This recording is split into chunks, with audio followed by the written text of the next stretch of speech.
यूहन्ना की प्रकाशित वाक्य अध्याय 18।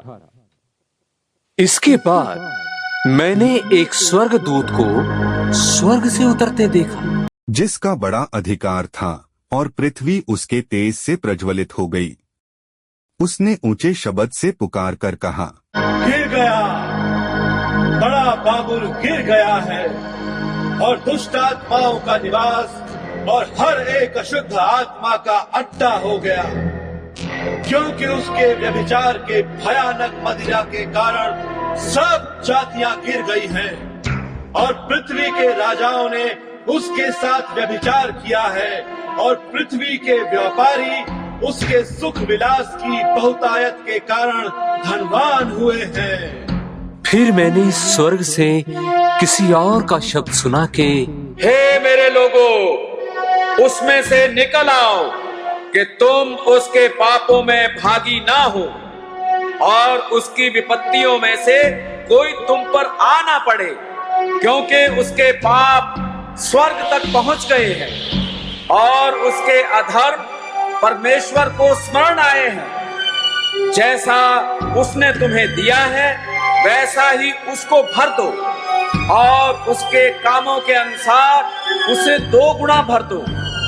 जिस कटोरे में उसने भर दिया था उसी में उसके लिए 2 गुना भर दो।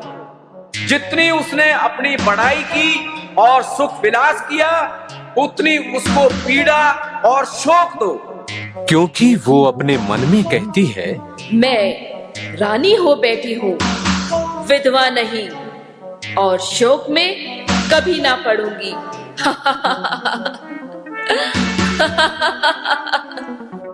इस कारण एक ही दिन में उस पर विपत्तियां आ पड़ेंगी, अर्थात मृत्यु और शोक और अकाल, और वो आग में भस्म कर दी जाएंगी, क्योंकि उसका न्यायी प्रभु परमेश्वर शक्तिमान है। और पृथ्वी के राजा जिन्होंने उसके साथ व्यभिचार और सुख विलास किया, जब उसके जलने का धुआं देखेंगे तो उसके लिए रोएंगे और छाती पीटेंगे और उसकी पीड़ा के डर के मारे दूर खड़े होकर कहेंगे, हे बड़े नगर बाबुल, हे दृढ़ नगर, हाय हाय, घड़ी भर में तुझे दंड मिल गया है और पृथ्वी के व्यापारी उसके लिए रोएंगे और कल्पेंगे, क्योंकि अब कोई उनका माल मोल न लेगा। अर्थात सोना, चांदी, रत्न, मोती और मलमल और बैंजनी और रेशमी और किरमिजी कपड़े और हर प्रकार का सुगंधित काठ और हाथी दांत की हर प्रकार की वस्तुएं और बहुमोल काठ और पीतल और लोहे और संगमरमर के सब भांति के पात्र और दालचीनी, मसाले, धूप, इत्र, लोबान, मदिरा, तेल, मैदा, गेहूं, गाय, बैल, भेड़, बकरियां, घोड़े, रथ और दास और मनुष्यों के प्राण। अब तेरे मन भावने पल तेरे पास से जाते रहे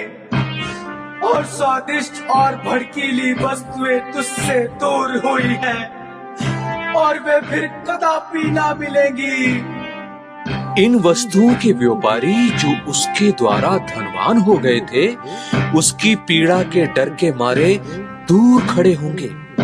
और रोते और कलपते हुए कहेंगे, हाय हाय, ये बड़ा नगर जो मलमल और बैंजनी और किरमिजी कपड़े पहने था और सोने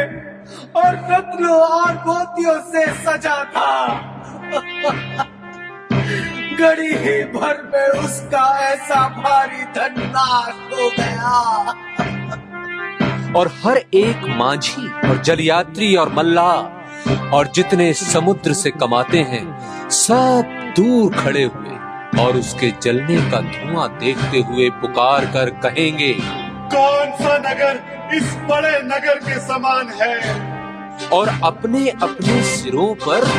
धूल डालें और रोते हुए और कलपते हुए चिल्ला चिल्ला कर कहेंगे कि हाय हाय,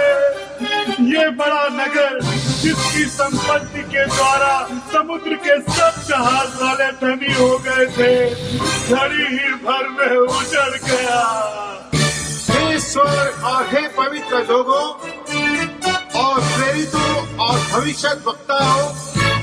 उस पर आनंद करो, क्योंकि परमेश्वर ने न्याय करके उससे तुम्हारा पलटा दिया है। फिर एक बलवंत स्वर्गदूत ने बड़ी चक्की के पाट के समान एक पत्थर उठाया और ये कहकर समुद्र में फेंक दिया कि बड़ा नगर बाबुल ऐसे ही बड़े बल से गिराया जाएगा और फिर कभी उसका पता न मिलेगा। और वीणा बजाने वालों और बजलियों और बंसी बजाने वालों और दुल्ही फूंकने वालों का शब्द फिर कभी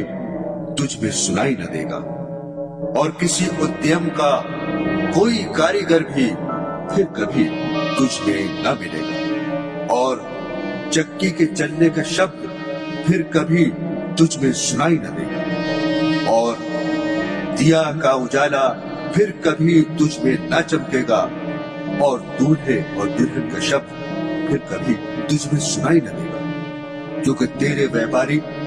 पृथ्वी के प्रधान थे और तेरे टोने से सब जातियां भरमाई गई थी, और भविष्यद्वक्ताओं और पवित्र लोगों और पृथ्वी पर सब घात किए हुओं का लहू उसी में पाया गया।